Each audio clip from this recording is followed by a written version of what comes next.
மறைந்த குமரி அனந்தன் உடலுக்கு தாவேக கட்சியின் பொதுச் செயலாளர் புசி ஆனந்த் மரியாதை செலுத்தி வருகிறார். அந்த காட்சிகளை நாம் பார்க்கலாம். ரகுபதி, வணக்கம். அந்த காட்சிகளை விவரியுங்கள்.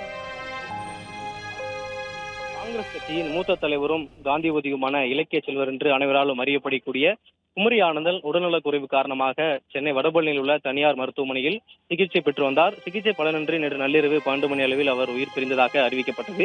இவரது மறைவிற்கு அரசியல்வாதிகள், அரசியல் கட்சி தலைவர்கள், திரைத்துறையை சார்ந்தவர்கள் என பல்வேறு தரப்பினரும் அவரது உடலுக்கு தொடர்ந்து அஞ்சலி செலுத்தி வருகிறார்கள்.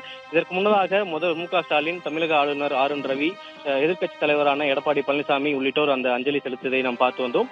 அதனைத் தொடர்ந்து தமிழக வெற்றி கழகத்தின் தரப்பில் கழக பொதுச் செயலாளர் புசி ஆனந்த் தற்போது அந்த அஞ்சலி செலுத்தி வருகிறார். அதாவது சாலிகிராமத்தில் இருக்கக்கூடிய தமிழிசை சவுந்தரராஜன் இல்லத்திற்கு வருகை தந்து அங்கு வைக்கப்பட்டுள்ள அவரது உடலுக்கு அஞ்சலி செலுத்தி இருக்கிறார். அதே போல தமிழிசை சவுந்தரராஜன் அவர்களுக்கும் அந்த இரங்கலை தெரிவித்து வருகிறார். குறிப்பாக இதற்கு முன்னதாக வைகோ, கீரமணி, பிரேமலதா விஜயகாந்த், சுதீஷ், மன்சூர் அலிகான், திருமாவளவன், காங்கிரஸ் கட்சி தொடர்பாளர்கள் மற்றும் நாடாளுமன்ற உறுப்பினர்கள், காந்தி உள்ளிட்டோர் பங்கேற்று அவருக்கு உடலுக்கு அஞ்சலி செலுத்தி வருகிறார்.